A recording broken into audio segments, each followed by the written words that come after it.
All right, guys, what's going on? Welcome back to the Everything College Football Podcast. Davey and Nick here being our 2022 Big Ten predictions. There's timestamps below if you guys like to skip around, do our top three teams in each division extensively, and then to cap things off, we'll do some awards, predictions, and talk about all the teams in whole. Kicking things off, Nick, unanimous here. Ohio State Buckeyes going to the college football playoff. Last year the defense heavily disappointed them. We'll get to them here in a minute, but this offense is going to lead the charge. C.J. Stroud, last year he was my Heisman pick. He's now the Heisman favorite after a phenomenal season. Has a great deep ball, very confident, 4,400 plus yards. He had 44 touchdowns, only 6 picks. Very resilient. He ranks first and third in school history in single game passing yards. Those came against Oregon and Utah.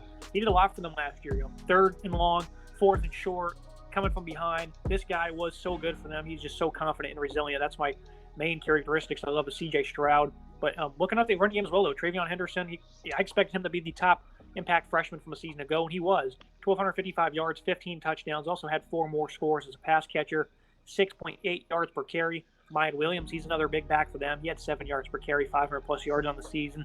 And then elite track speed in Evan Pryor. So they have a nice little backfield here. Offensive line, the tackle duo reloads, kind of like the wide receivers do. We'll get to them here shortly. Paris Johnson, he moves the tackle. He was a terrific run blocker. Wasn't as polished in pass pro, but was still great. Luke Weipler, strong, athletic. He was good in both aspects of his game last year. DeJuan Jones, he got on the field last year because Thayer Munford kicked inside. He would put him at right tackle, was an elite run blocker. Kind of like Johnson, though, he has some work to do in pass protection, but 6'8", 360, he's athletic. I like what they got on this offensive line. Matthew Jones and Donovan Jackson are likely penciled in as guards. Before we get to the receivers, Nick, I wanted you to talk about the other aspects I just talked about. The running game. Despite how good they were, there's 6 games of 40-plus carries in 2020, only 2 this past season, and one of them wasn't a blowout.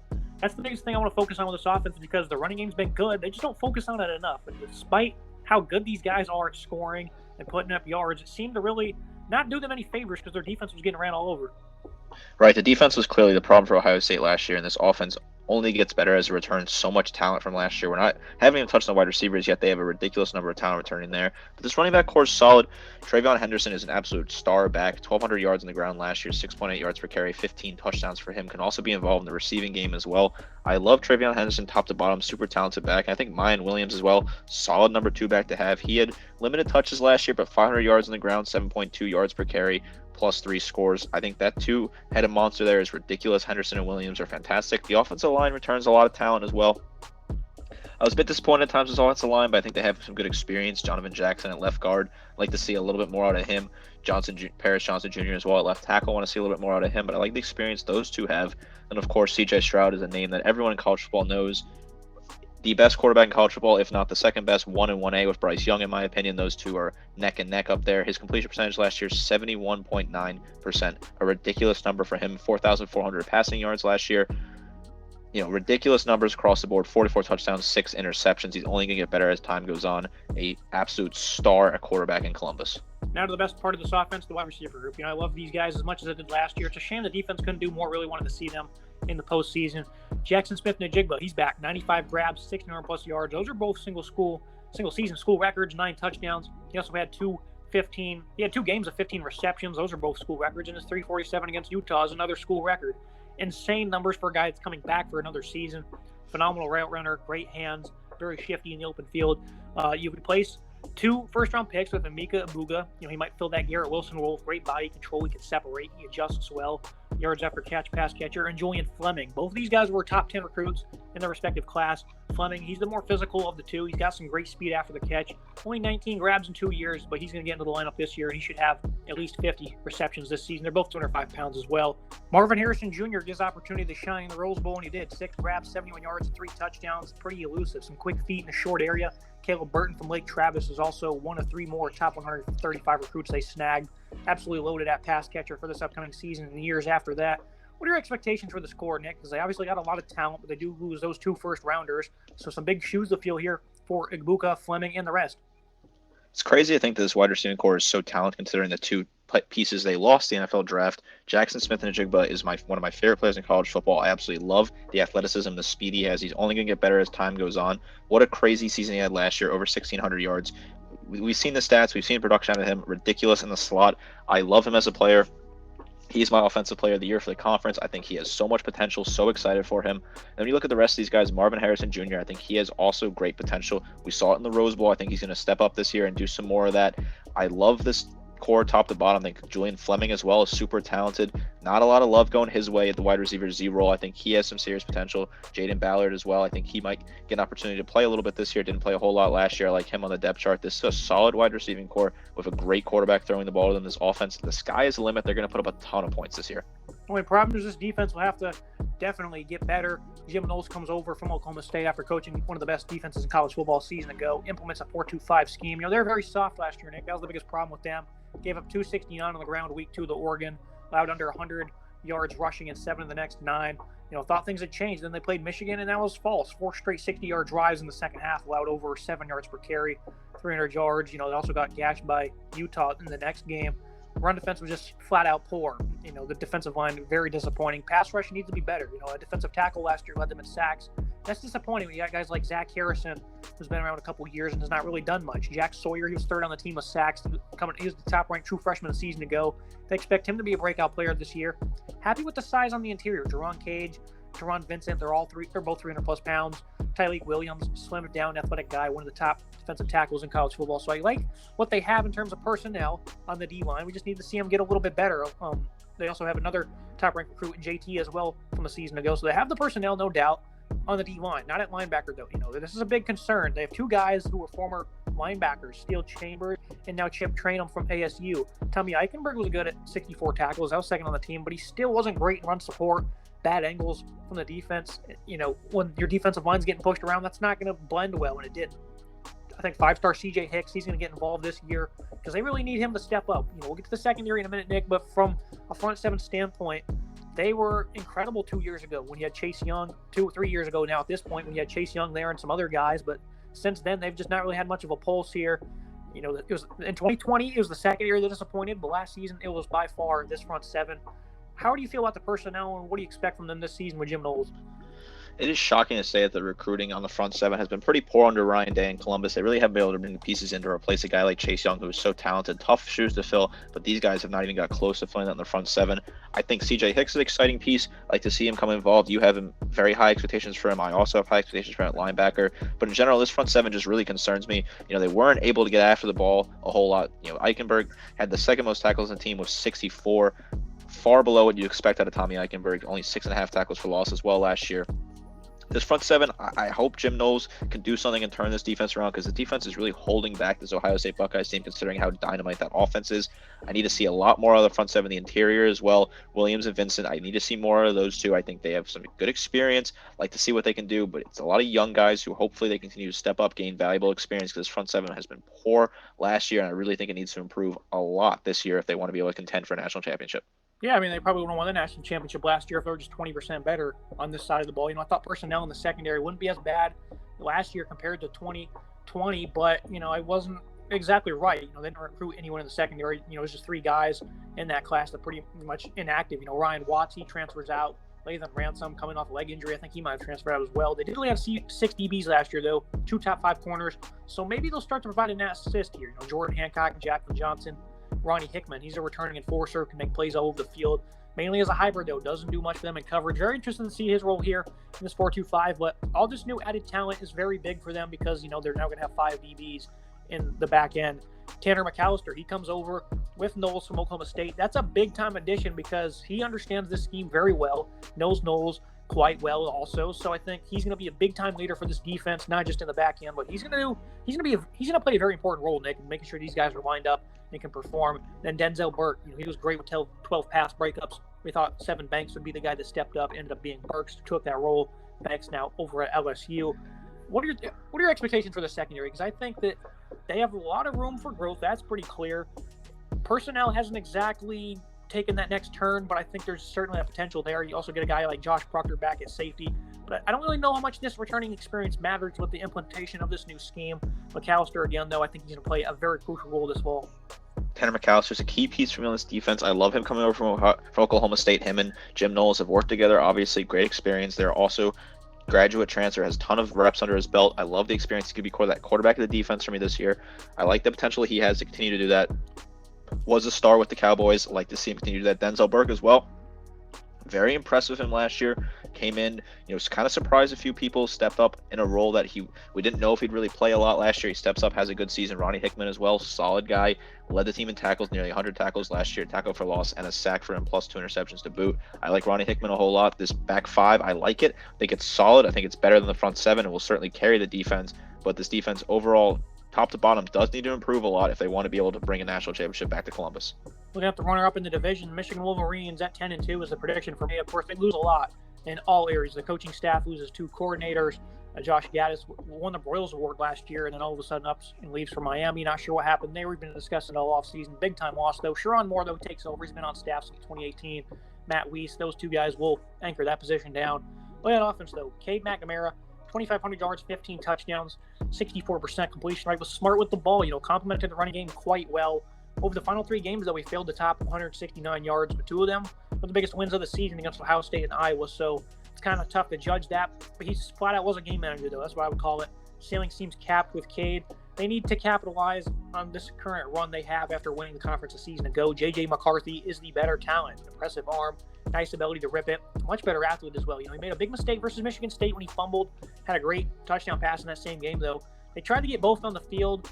At times that didn't really work out for them. In the Michigan State game was kind of evident in that. Before I get your thoughts on the QB battle, the running game is one of the nation's best. They lose Hassan Haskins, but they get back Blake Corum at 952 yards and 11 touchdowns. Very fast, 6.6 yards per carry.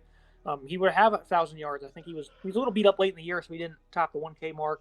Donovan Edwards, though, a former 5-star, played sparingly, but had 249 yards on 36 touches. That doesn't include the 75-yard pass TD had versus Iowa. Gaddis got him on the field and got him going when he could. Now he's going to take that number 2, maybe even a number 1 role here at running back, so expect big things out of Donovan Edwards. I think the most important thing about this team, though, was their receiving core. They made a college football playoff run without Ronnie Bell. They get everyone back in the pass-catching group, and they add him. He had 401 yards on 26 receptions in 6 games in 2020. He had a 76-yard touchdown in week 1, then tore his ACL. So Ronnie Bell, he was the leader in the receiving group. Ended up not being that big of a loss. So that's how big this is going to be, for them to get him back. Roman Wilson stepped up 400-plus yards. I like Cornelius Johnson. He's a good 50-50 ball guy. He can really high-point it with those strong hands. He was the leading pass catcher from a season ago. Andrell Anthony, 6 grabs for 155 and 2 touchdowns versus Michigan State. That was half of his production for the year. Didn't play much. He did catch a pass in the final 7 games of the year. So I do think that Anthony's going to get a big role this year. Because Mike Sansaristil, he's a two-way player, had 300-plus receiving yards last season. I think he's going to switch to cornerback. Eric All at tight end. He's second on the team with 38 receptions, 437 yards. Nick, before we look at the O-line, what are your thoughts on everything I just talked about? Because they obviously have a lot of experience now with wide receiver, very talented quarterback, and 2 phenomenal running backs.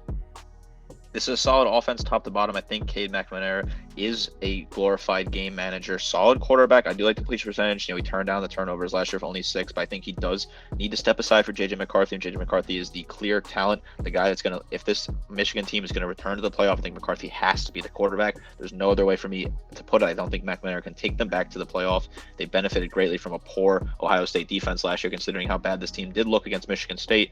For them to get in the playoffs, the first appearance of the Jim Harbaugh era, saved his job for at least a few more seasons in Ann Arbor. I like what they have at wide receiver. Cornelius Johnson, solid wide receiver. I think he is some serious potential. Eric All, great tight end. Love his size. 11.5 yards per catch last year for him. Solid. And they bring back Ronnie Bell. It seemed like it was going to be a big loss when he went down. Didn't turn out to be that big of a loss. They were able to find pieces that were able to pick up the slack for him. But Ronnie Bell, adding him back to an already strong wide receiving core, is just icing on top of the cake for this Michigan offense. I think the offensive line's not too bad either. I'm excited for this Michigan offense. I think they have some serious potential, like what they have at running back as well. But I think they have to switch to McCarthy very soon if they want to be able to keep up with the big boys in the Big Ten. Early on in the year, they play Iowa sometime in October. My prediction is that J.J. McCarthy will be the starter after that game for the rest of the season. I think that's certainly when we'll find out what Cade McNamara is really made of. I think McCarthy will get the stop after that. Joe Moore, award-winning offensive line a season ago. I thought they would be up for the test against Georgia. I was flat out wrong. They got dominated, but entire body of work here. They were phenomenal. They replaced 2 starters, though. They do bring in Victor Uomadimi, second team All-ACC at Virginia, one of the nation's top run blockers from a season ago. That's big news for them. Ryan Haynes at left tackle. He was a second team all-conference honor himself. And right tackle Trent Jones, he was very good in his appearance as an extra blocker. He's going to slot into the lineup here. 87 career starts for this O-line, and then a guy like Jones, who was good last year for them. I think this offense altogether will continue to grow, especially with the return of Bell and insertion of McCarthy. What are your thoughts altogether on this unit, Nick? Because I think they're going to get better than they were last year, which is crazy to say, especially when they lose Gaddis. I think this offense will get better. I totally agree with you. I think the offensive line is key. Trenton Jones, I'm excited to see what he can do. Excited to see him as a breakout player, potentially a right tackle. Good fit there for me. I think McCarthy has to be the quarterback. If that's the only gripe with this offense is that Cade McNamara is the current starter, but I think J.J. McCarthy will take over that role, and this offense will be firing on all cylinders by mid-October. An exciting offense, a lot of talent. Again, the defense, they returned only 3 starters, but it wasn't just the offense that led them to the playoffs. This defense was phenomenal. Jim Harbaugh, his brother up there in Baltimore, takes back Mike McDonald, who was so good for them as the DC last year, but he sends them another former Raven assistant, Jesse Minter, who was at Vanderbilt, I believe, most recently. Revamped D-line here. Mozzie Smith, one of the only notable returnees. Key piece of this unit, 37 tackles, 4 pass breakups. Got his hands up quite often. Chris Jenkins, 6'3", 275. He's going to anchor that other interior D-line spot. Cam Good from UCF. Michigan didn't pick up too many guys from the portal, but Good, one of the more underrated, 6'2", 315. He's really added a lot of size. Respectable interior pass rusher. We also had 4 forced fumbles last year. They only added 2 transfers, actually, on this football team. He's one of them. Mike Morris, 6'6", 278. Outside linebacker Taylor Upshaw, Jalen Harrell. These guys are veterans. They're going to be leaning on the step up. Big shoes to fill nonetheless because they lose 2 phenomenal edge rushers that were first-round talents, Aiden Hutchinson. And then, I think that the biggest story for me, Nick, is that obviously they have a lot of no-names, but over the years, we've been accustomed to Michigan having a handful of no-name players to really step up and take over. That's what I expect from guys like Upshaw and Morris and Chris Jenkins. Junior Colson, surefire stud in the middle. Not many proven commodities in the front 7, but the rising sophomore is one of them. He had 61 tackles last year. Depth is quite thin, though. Michael Barrett on the chart listed as a backup middle linebacker. He's more of a traditional outside linebacker, so if he's truly converting, that's not great news. Khalil Mullings hasn't played much, enters his 3rd year. They didn't look to add anyone in the portal linebacker, and they lost Aubrey Solomon to Arizona, so I have a lot of confidence in Harbaugh getting great play out of some of these veterans on this roster. I think some of these more experienced players will definitely step up for him. Junior Colson, excited for him. Got some good reps last year. Like to see what he can do. Jalen Harrell as well on edge. Like to see him step up. It's big shoes to fill in Aiden Hutchinson, but I think he has the potential to fill some of that gap. Chris Jenkins as well. Mozzie Smith. Solid guys to have in the interior. I think the interior is super strong with Jenkins and Smith. I like the 2 of them together. Love the experience they have. Mozzie Smith, underrated player from Michigan last year. Solid front 7 for me. I like to see Smith step up. Maybe get more, maybe double his tackles, potentially step up a little bit there. Chris Jenkins as well. I'm excited to see what he can do. I think he has some serious potential. Solid interior for me. I like to see what they can do this year. Now we have the secondary is much improved because of more zone-heavy approach that really benefited some guys like German Green. Thought DJ Turner was really good in press. He was targeted a bunch. He didn't crack. Safety RJ Moten, destined to break out. Saw lots of time when Daxton Hill played in the slot last year, and that's really allowed him to evolve into a top 5, top 10 draftee at next year's draft at his position. End of the year, 34 tackles and a pick against Michigan State. Rod Moore, 6 foot 173, quite undersized, but he saw ample time as a true freshman himself. Moore had 32 tackles. One of the biggest things I'm looking to see, though, is what 5-star Will Johnson will do. How will he factor in the equation here? He might be the nickelback, but I think Caden Calzar, he's a senior. He's going to get that position early on in the season. Great deal of experience under his belt as a former safety, so I think he'll be doing very well in converting to nickel. Mike Sesrisdale at wide receiver. He's on my depth chart. He's pegged as a starter here at corner. I think they're quite comfortable with their options for the slot. Will Johnson, though he's experienced in the zone, should allow him to crack this lineup early. Very interested in his role, Nick. I think they're quite happy with this secondary, even though they do lose a starter or 2. They played very well versus Ohio State. That's a big play offense. Couldn't find much of anything deep. They still had their 400-plus yards, but they were trailing through a lot. I don't care. They did their job. Only 1 grab of 30-plus yards allowed in that game. Versus that receiving core, that is absolutely insane. Of course, they won't have the luxury of that elite pass rush duo this season, but they're well prepared to hold up on their own. Of course, they certainly have their issues. The lack of personnel was exposed, I think, against Georgia. Nebraska had some great success, but there was more good than bad last year. 27th overall against the pass. I really like Michigan top to bottom, Nick. 10-2 for me, and again, I think they could repeat in this conference. Ohio State just a step ahead, but if the defense for the Buckeyes doesn't progress, we could see a repeat of last year. I agree. This is a solid defense top to bottom. I think the secondary definitely is better than the front 7. I'm excited to see the secondary, what they can do this year. Will Johnson, will he be involved early on? I'm not entirely sure, but if Jim Harbaugh can find a way to get him involved, that could be exciting for them. I like Jermon Green, think he's solid at cornerback. Rod Moore as well, solid free safety, like to see him go. DJ Turner, opposite cornerback, like him as well. This is a solid defense, solid team. I didn't expect them to win the Big Ten last year, but they came out and blew away my expectations, had a really strong season. I think Jim Harbaugh was finally putting it all together in Ann Arbor. It took a very long time, but it looks to be put all together here. This team certainly has the potential to repeat in the Big Ten. I just think that Ohio State has so many weapons that it'll be tough to keep up with that. But if that defense in Columbus is not good, it's just as bad as it was last year, Michigan could easily repeat. Now moving to the third place team, Michigan State, 10-2 as well. I do have the Wolverines beating the Spartans, getting revenge after they should have won the game last year, but blew it in that second half. We have this offense, Peyton Thorne, 3,200 plus yards, 27 touchdowns, showcased plenty of poise. He won the job over a veteran from Temple and Anthony Russo. I thought he looked pretty solid. Kenneth Walker, at the same time, next to him was one of the nation's top backs. He did win the award for the Walker, so he did a lot for them. They're going to replace him, though, with two transfers in Jalen Berger from Wisconsin, Jared Broussard, 5'9", 185, Pac-12 Offensive Player of the Year just 2 seasons ago.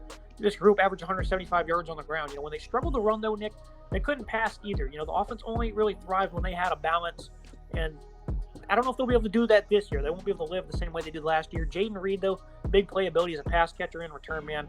1,000-plus yards, 10 touchdowns. He had a big kick return against Nebraska where they could not move the ball one bit in that second half. Trey Mosley, 35 grabs, 530 yards.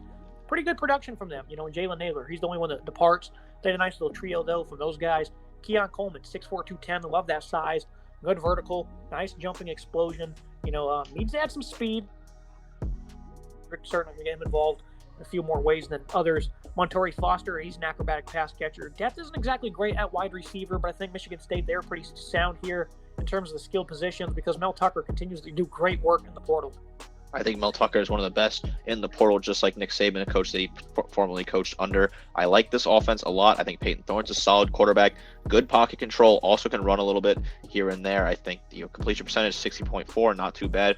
27 touchdowns, 10 interceptions. Like to see him cut that interception rate a little bit, but not too bad in general from him top to bottom. I like Jake Broussard coming over. I think he's a talented back. Love to see what he can do on the ground this year. Of course, last year, Kenneth Walker, star back, absolutely lit it up for the Michigan State Spartans. I like to see if he can do that again this year. Trey Mosley, solid guy. Jaden Reed, solid guy. Like both of them, I think they have some serious potential. Keon Coleman, I think he just needs to work on the speed a little bit, like you said, but his size is fantastic. Excited to see what he can do. Got limited touches last year. Terry Lockett Jr. as well, another guy I'm looking at my depth chart, has the potential maybe to get some reps this year. Solid wide receiver, didn't play a whole lot last year. This is a good offense. I also think the offensive line's not too bad as well. I'm excited to see what this offense can do. Yeah, Terry Lockett along with 4 incoming freshmen. So depth, obviously, they have a good bit of it. Not so much in terms of experience. Offensive line, they were actually very good in 2021. They lost 8 guys this offseason. It was a pretty deep group a season ago. Don't exactly have that luxury this fall. The left tackle Jared Horst, 38 career starts. He's going to lead the way. Brian Green, a Washington State transfer, plenty of experience, as does J.D. Duplin and Matt Carrick on the interior. Everyone started the slate as a junior or older, so I love that experience from Mel Tucker, and I expect this offensive line to progress.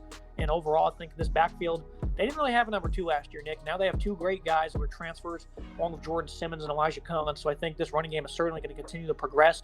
Will they be as explosive as last year? That was going to be the biggest question. I agree. I think this running back core is solid. I like the offensive line. They have here tons of experience. I love it. Offensive line full of veterans. I think Jake Broussard's a solid back. Jalen Berger as well. I'm excited to see what they can do. I think this is a strong running back core. I like to see them diversify that a little bit, spread the wealth. Should be exciting offense for Michigan State. Looking at this defense, I like what they got up front. Maverick Hansen, 6'4", 310. I was impressed by him. He had 6 tackles for loss. Simon Barrow as well performed very solid. Jacob Slade, one of the top defensive tackles on the not just on the team, but in all college football. Players not getting enough love. 40 tackles, enters his 5th season. Jalen Hunt, 6'4", 320. So these guys have some great size on the interior D-line. Chris Bogle joins a veteran edge rushing group from Florida. Jeff Petrowski, 6'1", 250. He had 5.5 sacks and 3 forced fumbles last season. A very good run defense from Michigan State a season ago. I love what they've done at linebacker. Tucker has done a great job in the portal. Quavarius Crouch from Tennessee, he had 75 tackles last year, but he opts for whatever reason to transfer again. Maybe the cold weather was getting to him. He had a pretty sound season, I thought, for Michigan State. Cal Halliday, though, showed great abilities in coverage, versatile playmaker, 96 tackles, 2 picks, 5 tackles for loss, a handful of fumbles. They had 2 more guys from the portal, though, Jacoby Wyndham from UNLV and Aaron Brule, who has 139 career tackles, 17.5 tackles for loss in his career. Wyndham did that really just last year for the Rebels, 119 stops, 11.5 behind the line. They also have Ma'a Giatoy. So I love what they have overall in the front seven. I think these guys are going to continue to get better. Of course, the secondary is a big struggle. We'll get to them in a minute. But what are your thoughts on this front seven? Because they've added some really good transfers. Also have guys like Darius Snow, who was pretty solid for them as well last year. But I love this interior D-line. I think the pass rush will be good enough as well. I do like this interior D-line for sure. Chris Boggle's solid guy. Jacob Slade, Simon Burrow, all super talented players. I love the experience I have. Slade, underrated player. I think he has some serious potential. Cal Holiday at linebacker, solid. Jacob Wyndham coming over for UNLV. I think it's a solid pickup in the portal. I like the Mel Tucker portal work again. He finds needs, he fills them in the portal. I think it's super talented what he's gotten in Boggle and Windman here. I think it's solid pickups as well. This front seven is solid. I expect them to be about the same as they were in the run defense. They're definitely great against the run defense. On the run defense, I like this front seven. I like this Michigan State defense so far. But then you get to the secondary, who were just terrible last year, ranked dead last before the Ohio State game in yards per game allowed through the air. Figured they'd get exposed, and man, did they. 400-plus yards and 6 touchdowns in one half. C.J. Stroud could have had 1,000 yards if he wanted. I guarantee you that if he played a full 60 minutes, that's what would have happened. The only team that allowed 4,000 passing yards last year in all of college football. That, teams like New Mexico were better than them against the pass. Nick, for example. Of course, difference in competition, but just an example of how bad they were. It doesn't help that their best player in the secondary is primarily a box defensive back, Xavier Henderson, 96 tackles, 10 tackles for loss. Those are both among team highs. Darius Snow, he gets moved to linebacker. He had 87 tackles last year in the back end. So they're going to continue to stack that position, but they need help here in the back end. The good news is everyone is back, or maybe not. I don't know. I think it is a good news for them because Mel Tucker, a defensive guru, Ronald Williams, Chester Kimbrough, Amir Speed from Georgia. He's one of the lone transfers they brought in. Not many new faces here in the back end outside of Speed that are probably going to make an impact this season. No way Mel Tucker doesn't fix this massive issue. I say they'll crack the top 100 at least in pass defense, maybe even the top 75. I expect them to be much better, which is tough for me to put my nose on the line like that, considering everybody is back from a group that was terrible a season ago. Right, I think Amir Speed's a solid pickup from Georgia. I liked what he did in limited experience as well. I love Xavier Henderson. Super excited to see what he can do. But like you said, he's more of a box player. He doesn't really fit that true safety role, which definitely hurts Michigan State because I think he's really talented. I love his tackle production. Super exciting player. Second in the team in tackle, tied for first in tackles last year. 10 tackles for loss, 3 sacks from Henderson. I love him as a player, but he's not doing a whole lot to help in the secondary, considering how he has to move around position-wise. I just don't trust this secondary. They were so poor last year, one of the nation's worst in terms of big teams in the secondary. They're going to have to improve, I think, because there's no way they get worse for me considering what they brought in with Speed. But this is a poor secondary. This is something that hopefully they work on with Mel Tucker. Hopefully he works on this very hard in practice, tries to fix this as best as possible because this secondary was terrible last year. Looking at the other division here in the Big Ten, Bobby Ingram comes over his first year as offensive play caller. He was the Ravens tight end coach since 2014. Worked with Chris at Pitt from 2012 to 2014, a few years in between there.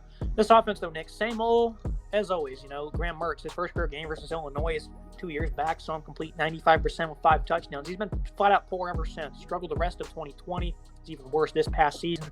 59% comp rate, 150 yards per game, 10 to 11 TD to INT ratio. 4 of those came against Notre Dame. I think he also had a fumble in that game. They were in that contest, and then in the fourth quarter, Notre Dame scored 30-plus points because Mertz pretty much gift-wrapped him all those. Hasn't been accurate, can't make good decisions. I don't think it's a talent issue, but more of a scheme fit here for Mertz. I don't really know what to expect from him, but I do know this is the nation's top running back duo. Chez Malusi is a slasher, has a quick first step, very nice burst. He gets downhill in a hurry.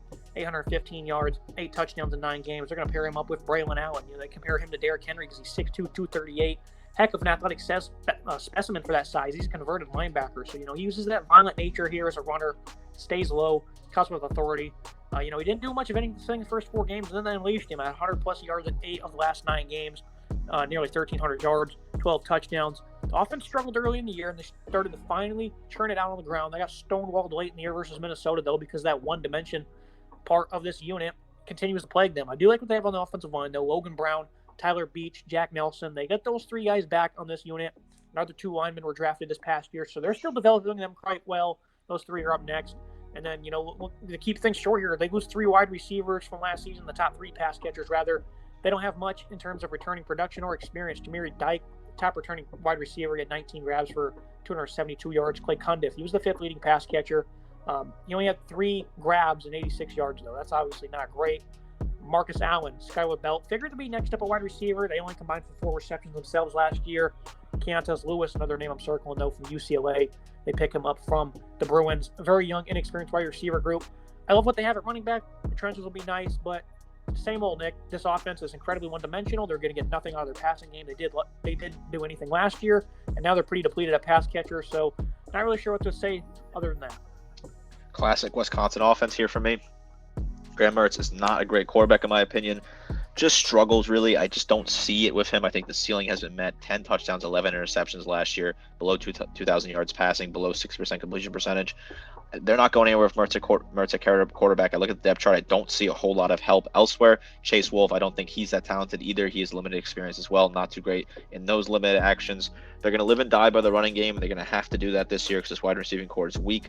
A lot of those guys you highlighted, not a whole lot of experience. Guys that do not jump off the page in terms of name recognition.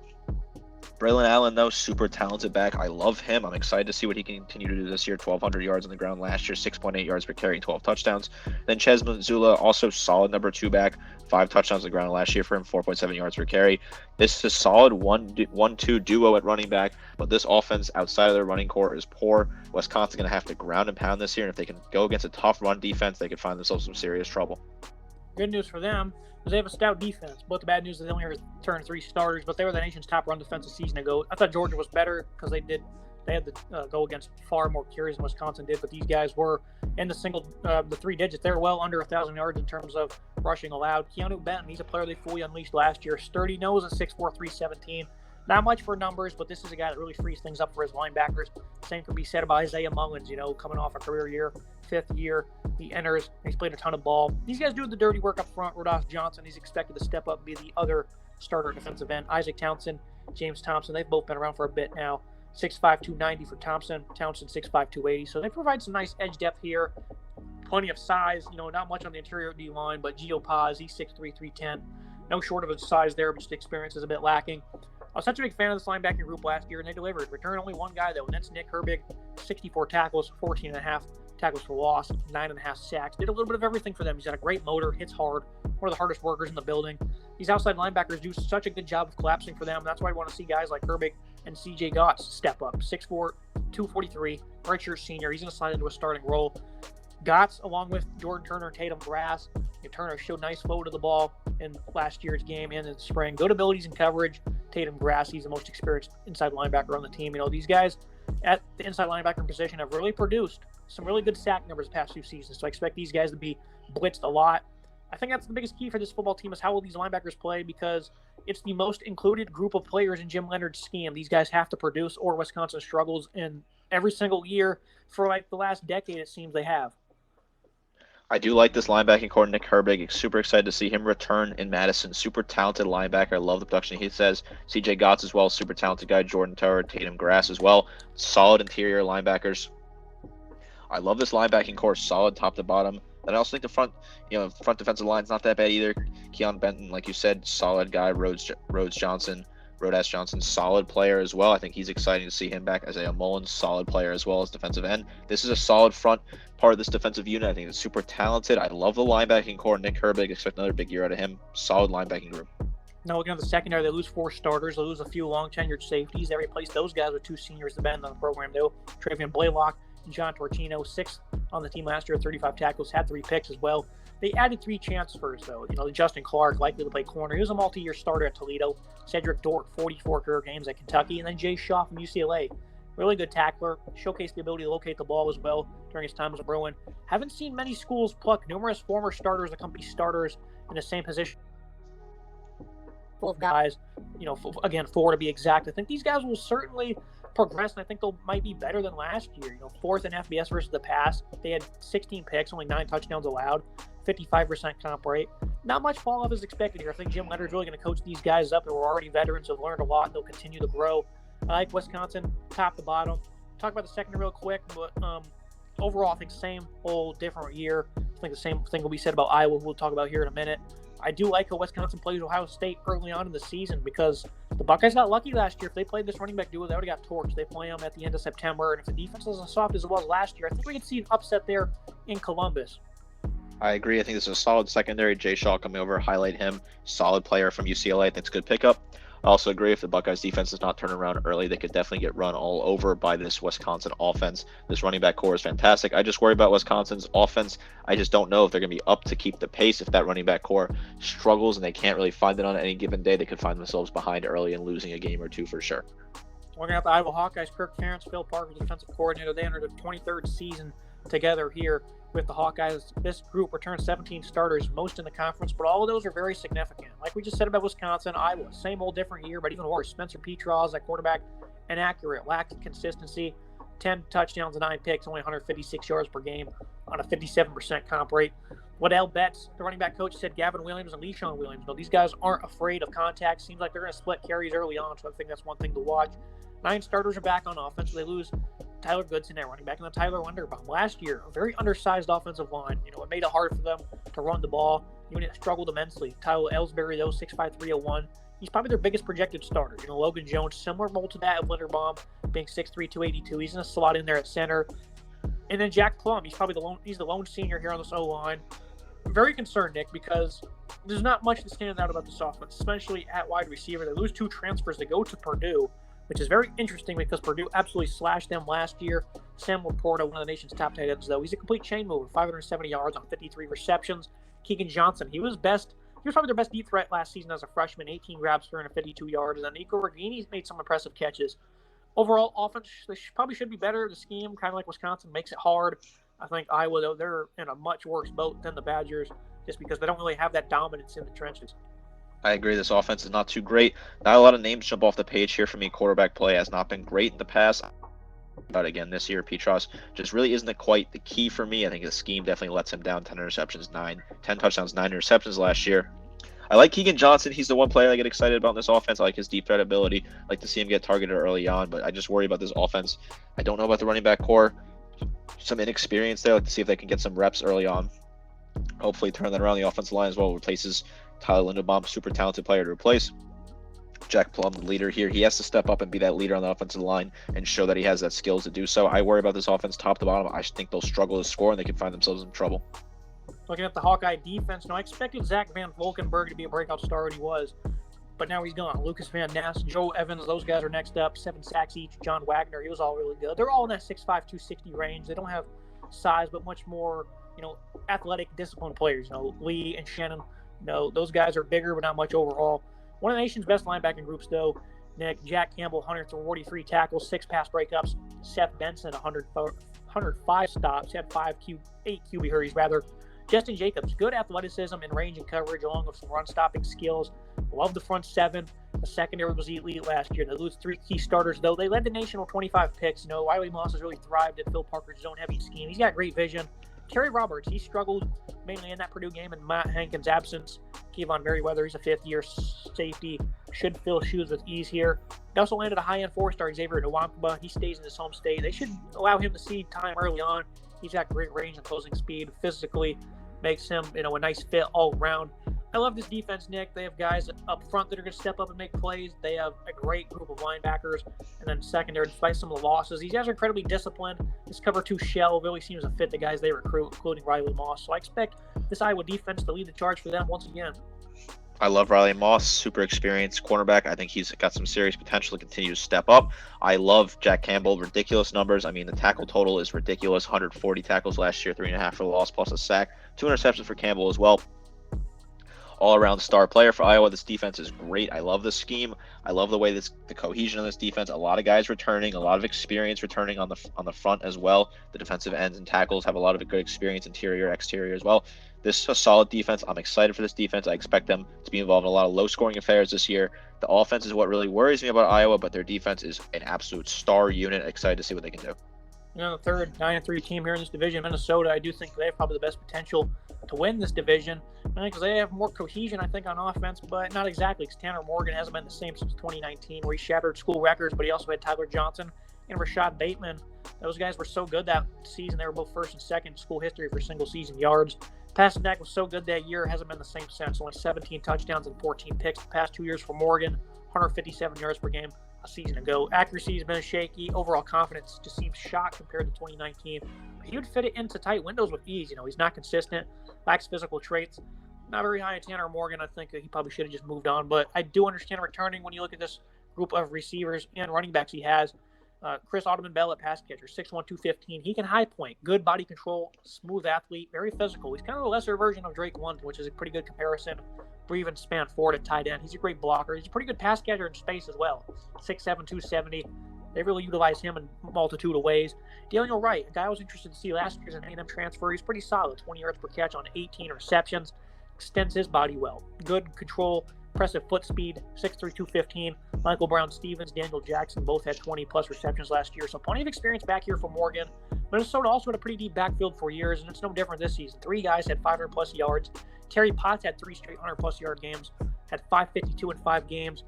Then he got hurt right after losing Muhammad Ibrahim in the first game of the year. We had 163 yards and 2 touchdowns against the Buckeyes. Then tear his Achilles. A great vision guy. Nice contact balance, quick burst. Potts, he's a pretty urgent runner. It fits the scheme well. Thomas and Irving both transfer out, but overall, very solid duo. 198 yards per game for Minnesota last year on the ground. I love what they have, Nick, at the skill positions. I love this offense. I love this Minnesota team. I'm excited for them. Last year, I was excited for them as well. I thought they had potential to beat Ohio State potentially on that opening night at home. They played really well that first half. Muhammad Ibrahim also was a big part of that. Of course, he went down. That kind of damaged the season for this Minnesota team up and down last year. Still had a decent record in the end of it. I like this offense. I think Ibrahim coming back, Trey Potts as well. Super talented backs. I love the wide receiving core. Audubon-Bell, super talented. Love his experience. Daniel Jackson, Dylan Wright, both of them super talented. Not a bad trio to have. Jackson in the slot, good spot for him. I worry a little about Tanner Morgan. I hope he can kind of step up this year. I think the ceiling's been met with Morgan. 10 touchdowns, 9 interceptions. Definitely got to cut down on those turnovers. But the offensive line is solid here as well. Some great experience, some great leadership on the offensive line. We're going to highlight that in a second. But I like this offense. I'm excited for this offense. I think they have some potential to put up a lot of points this year. Thank you for correcting me. It's Trey Potts, not Terry. 2 great running backs, though, nonetheless. Muhammad Ibrahim, I picked him to be a finalist for the Heisman last year because the offensive line. They were massive, nasty. All 5 starters were veterans, certainly delivered. Now they replaced 4 starters, but I'm not too worried one bit. Center John Michael Schmitz, high motor guy at 320 pounds. He's going to anchor this unit. They replaced those 4 guys with 2 transfers on the right side. Chuck Filiaga from Michigan, Quentin Carroll from Notre Dame. That's pretty good guys to have on the left side. They come from schools that really coach up their offensive lines, and they still have good size. The philosophy hasn't changed, and they have a leader there at center of the anchor, so I'm not too worried, Nick. Offense, overall, though, they were 23rd in FBS on third downs, but scoring was tough. 10 points versus Bowling Green, 6 versus Illinois in those 2 losses, but they had 31 and 22 against Ohio State and Iowa, respectively. Really strange team, especially when you consider how good the defense was. Biggest thing for me is better execution. I think that this offense has a lot of potential, but last year they were just a strange unit overall. I think they're going to run the ball very well. Tanner Morgan should have a pretty solid season as long as he can protect the football. Overall, this offense should continue to progress immensely. I think it's going to be one of the better units in this division. Right, I agree. This team was so up and down last year. Some weeks they come out look terrible. Some weeks they come out look absolute dynamite. I have confidence in the offensive line. I think Carroll and Finilagia coming in are solid pickups. Schmitz as well, solid. Excited to have him back. Good leadership there. I like the experience. The only spot that I'm really concerned about is maybe left tackle. The experience of left tackle. I think the 2 guys battling it out there, little poor experience-wise, but otherwise this is a solid offensive line. They're going to coach these guys up. I think the running back core is so exciting to watch. As long as they can stay healthy, both of them, these backs are dynamite. This Minnesota offense should be a lot of fun. They could definitely win this division. I have them winning this division because I think this offense is better than both Wisconsin and Iowa's offense. Now looking at the defense, I was quite concerned with this unit. Coming in the last season, they more than delivered. Went from 30 points per game to 17 allowed, and then they went from 415 yards per game to 278. Phenomenal improvement from this group. They put up those numbers despite playing 6 more games compared to 2020, so they had their work cut out for them, and man, they delivered. They're 8th in FBS in run and pass defense. They also had the 6th fewest plays in college football. They were just so good at getting off the field, though. They allowed 5 20-yard runs or more, 20-plus yard runs, that is. UGA was the only team better with only 3, so this run defense certainly had it out for their opponents, and again, they did stonewall Wisconsin at the end of the season, so there were no fluke. They get back 7 starters. Lose a key player in all 3 levels of the defense, though. Despite having Boyd Maffei at defensive end, the pass rush wasn't that good. He had 7 of the team's 25 sacks, which was 80th in college football. Thomas Rush, though, a twitchy athlete. They expect him to be a hybrid player off the edge, playing a stand-up role this season. We'll see what he does. Ja Joyner, a young athletic guy, the one played in 4 games, but he was unleashed in the bowl game. He made a slight impact. Interior D-line, Darnell Jeffries, a former 4-star that didn't pan out at Clemson. Remember, Niles Pickney did the same thing last year, came over from the Tigers and was a respectable contributor. Trill Carter, not very versatile, but he's a forceful, disruptive lineman. So I like what they got on the D-line. Linebacker Mariano Sori-Martin, quite productive for not being that athletic. 85 tackles, 2 fumbles, a pick, a few pass breakups, 5 tackles for loss. Braylon Oliver, he should step into that role to fill the void left by Jack Gibbons. Oliver, athletic guy that can match up with tight ends, has been a high IQ player for them. Overall, I like the front 7. Cody Leichenberg is the guy that Joe Rossi really likes. Some of the depth guys have struggled with health the past 2 seasons. I think they're going to have that luxury a little bit more this season. Overall, very sound front 7. I think they'll continue to get better despite losing Moy, who is a very athletic NFL draft prospect. I like Sori-Martin. I think he's a solid middle linebacker. I like what he can do. I think Carter as well. Nice upside there. Thomas Rush as well. Excited to see what he can do. I think Darnell Jeffries gets involved early. He's a little bit deeper on the depth chart. I think he has potential to be involved. Exciting player. I like this front 7. I think they have a lot of talent. They return a lot of talent. Exciting to see what they can do. I think they'll be able to get after the quarterback and get out and stop the run very much successfully this year. They stopped the run with ease last year. I think they can easily do that again this year. I like this front 7 a lot. I like the secondary as well. A high upside group that adds Beanie Bishop, who played for Western Kentucky secondary last year. That was second in the nation in interceptions. They had plenty of playmaking there. His slim frame is going to limit him to the slot, though, but I think that's a nice role for him. He's already occupied Tyler Nubbin. Good closing speed and coverage. Seems to rarely get tested downfield. Jordan Hoden, 6', 210. He can play in the box, match up with guys in the slot, be physical against the run. Great safety duo that does not get enough love. Justin Whaley, he had 7 pass breakups during his debut season. They pick up Ryan Stapp from the FCS level to be the other corner. And I think Michael Dixon's a name to watch, a player they really liked in coverage last year. Overall, really good secondary, Nick. A really good defense. I have them going 9-3 with the way their schedule aligns. I have them losing to the guys above them. But I think this team could certainly not just win the division, but win the conference and even make a playoff berth. I agree this team could win the conference. I'm excited to see what they can do. They're my pick to win the conference. I love this defense. Beanie Bishop, solid pickup. Ryan Stapp as well, solid pickup at corner. I like this team. I'm super excited for this Minnesota team. I think the coaching is great. PJ Fleck, one of my favorite coaches in college football. We saw that in 2019. This team has so much potential. I love what they return on offense. I think they're the best offensive team in that in that division in the Big Ten. I'm super excited for this team, top to bottom. This Minnesota Gophers team's gonna have a good year. This team should have won 11 games last year. They lost to Bowling Green, Illinois. They do play Purdue and Penn State this year on the road, so I do think that even though I have them easily winning over 7.5 games, that's their Vegas total. There's a lot of games on here that could cause some hiccups, but I do think this team could even go undefeated if this passing game really improves, which the potential is certainly there if the O-line holds up and Tanner Morgan delivers. So that's going to wrap things up for those 2 divisions. And then our final standings, though, Nick. Penn State. Fans were not happy that we went 6 and sticks, but I think Sean Clifford's ceiling's kind of maxed out. He does have a great group of receivers. They had Mitchell Tinsley from Western Kentucky. Parker Washington's there. The running game was just really poor last year, and there's a lot of uncertainty on the O-lines. They lose Rasheed Walker, their best offensive lineman. They were outside I think they were like 108th in running last year. They just could not find any daylight one bit. That loaded backfield they once had kind of is no more. On the defensive side of things, I really like the secondary. They have Joey Porter, Jair Brown. They're really good, but at linebacker, they get Curtis Jacobs back and PJ Mustapher in that front 7. But other than that, there's not many proven commodities. Not a lot of depth at linebacker.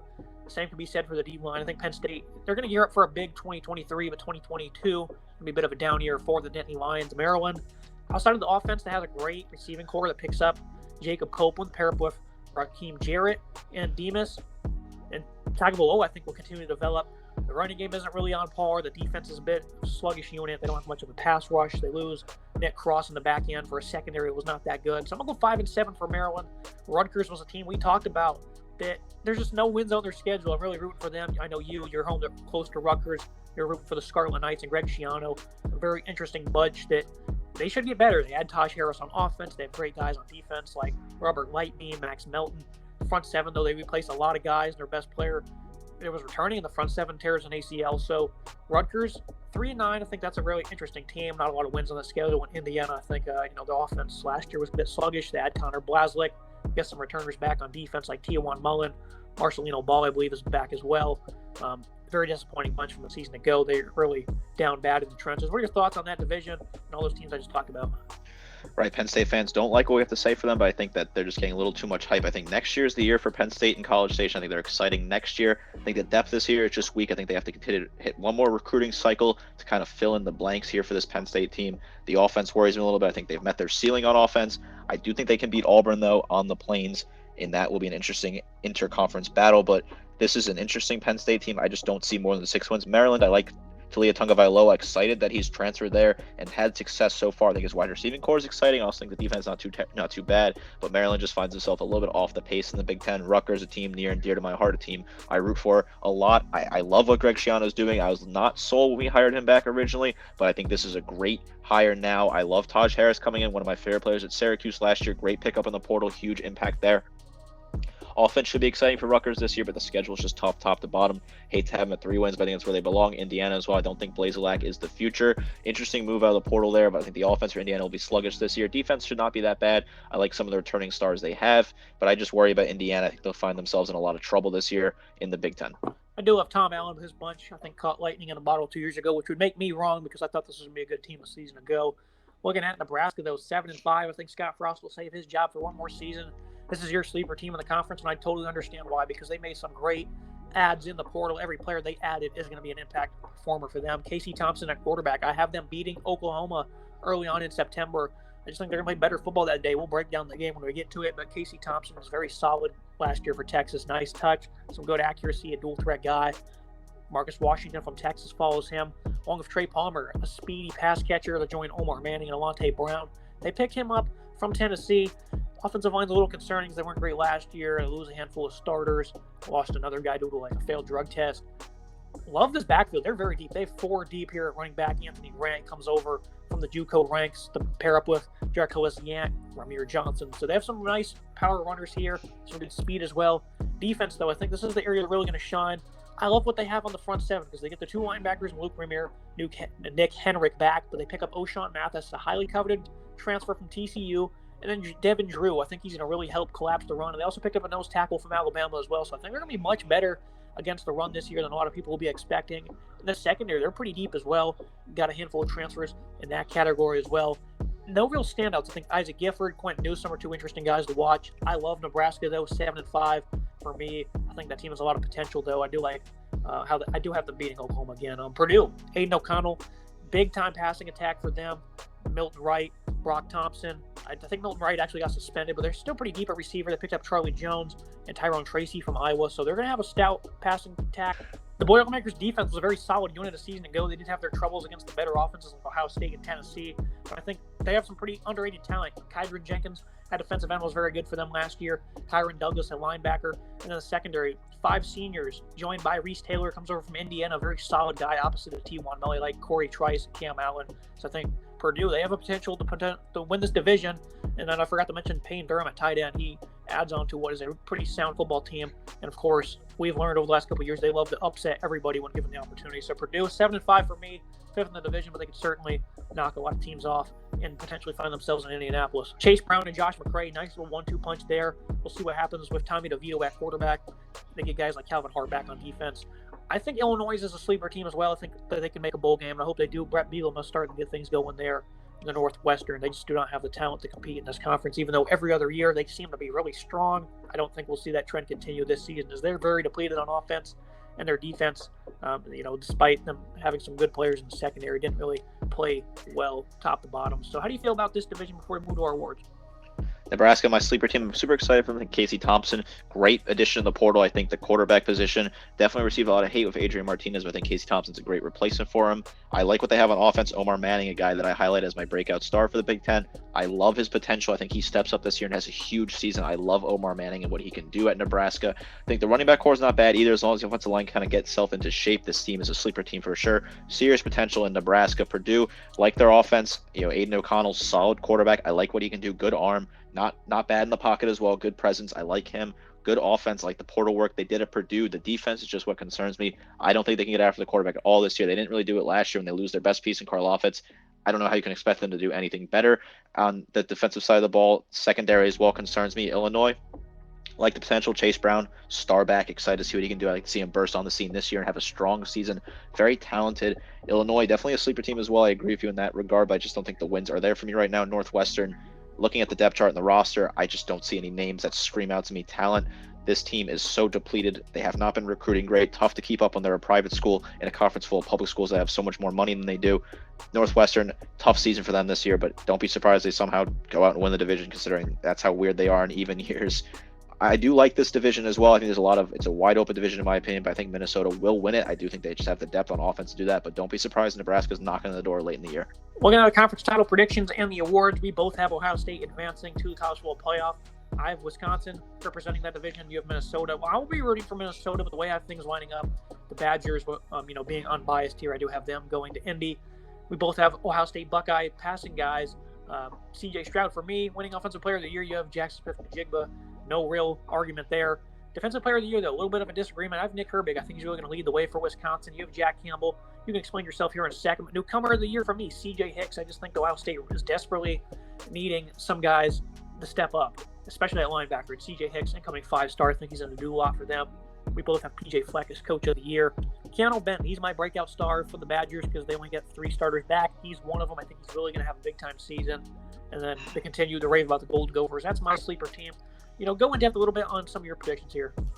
Yeah, I think Jack Campbell just has the potential here for me. I think this Iowa defense is going to be a lot better than some expected. When he had 140 tackles last year, I think it's possible he gets more than 140 this year. I think he'll up the interceptions as well. I think he will all around have a better season, and considering how strong his season was last year, that's really impressive for me. I just love Jack Campbell as a player. I think he has some serious potential.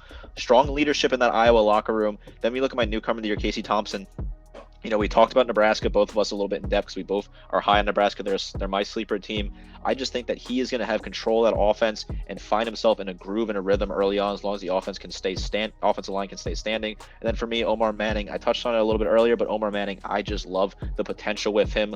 In his career, in his last season, 380 yards, 2 touchdowns for him, 14.6 yards per catch on 26 catches. I think he can easily get 50 grabs this year, double that yards, double those touchdowns as well, maybe even hit about 7-8 touchdowns this year. I'm excited for Omar Manning. I like the size, 6'4", 225, solid senior leadership. He's going to be my breakout player for me. I'm excited for this Nebraska offense top to bottom, and I also think Jack Campbell leads the way on defense for Iowa. And also Jackson Smith-Njigba, I picked him as my offensive player of the year because I think he's going to, I know C.J. Stroud's the one thrown to him, but I think he's going to really target Njigba a whole lot more this year, and I think that he's going to have a crazy year. So he's going to be my offensive player of the year. Devontae Smith season type of expectations for JSN there. Love doing this conference, Nick. It was a lot of fun. I think there's a lot of potential here. I think all the top 3, the top 6 teams in the conference, all those guys have playoff aspirations. They could certainly do it. Not so much Wisconsin and Iowa since that offense. I don't think they're going to be able to do that until they change things up, but Minnesota certainly has better odds than those guys. So I love this conference top to bottom. Should be a fun year. Last year was very unexpected with the Wolverines and Spartans stepping up. I expect them to be good this year. Hopefully they don't disappoint. Overall, love this conference. What are your final thoughts? Yeah, it's a solid conference. I think there's a lot of teams in here that have some serious potential. I'm excited for Minnesota. I'm excited for the direction some of the programs at the bottom are going as well. We highlighted Rutgers, a program that's going in the right direction for me as well. Nebraska, I think Scott Frost deserves a little more time. I think they have some serious potential. I previously did not like Scott Frost as a hire, but I think last year, yes, they lost a lot of games, but they were close games. And Nebraska, I think, is finally turning the corner with the way they're working in the portal. Nebraska could be back into contention in the conference very shortly here. I'm excited for this conference top to bottom. I think there's some serious, exciting storylines. Ohio State should also just be an absolute incredible, fun team to watch on offense. Like you said, Nebraska, 9 losses last year, all by 9 points, or all by single figures. So even though that some of these teams, we don't have them doing phenomenally well in terms of record prediction, these guys have big-time goals as well, and they could certainly play spoiler like Penn State, Maryland, Nebraska, Purdue, those teams. So I think this is going to be a really fun conference this year. Exciting. See what happens. As always, Nick, thank you for joining me. Yeah, thank you so much. Make sure you guys like, comment, subscribe. See you next time.